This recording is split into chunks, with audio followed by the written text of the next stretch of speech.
Hi friends, దేవరం movie చూడటం జరిగింది. ఆ మూవీ గురించి చిన్న రివ్యూ. మూవీలో ఎన్టీఆర్ నటపరిచిన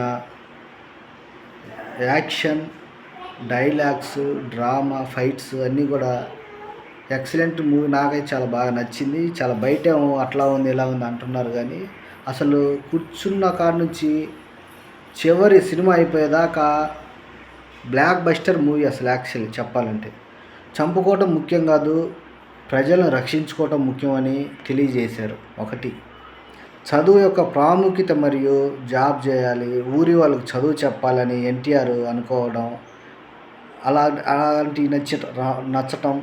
ఓవరాల్గా మూవీ మాత్రం ఎక్సలెంట్గా ఉంది.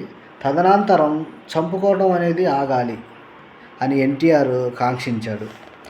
తర్వాత సరైన ఉపాధి పనులు లేకపోవటం వల్ల జనాభా ఆ విధంగా అక్రమంగా చంపుకోవటం, జీవితం విలువ తెలియకుండా ఉండటం, క్రూరమైన ప్రవర్తనకి లోబడటం, జాలి, దయ, కరుడుగట్టిన హృదయాలుగా సైఫ్ అలీఖాన్ యువతని ఆ రకంగా మార్చటం, తండ్రి కొడుకులుగా ఎన్టీఆర్ నట విశ్వరూపం చూపించాడు.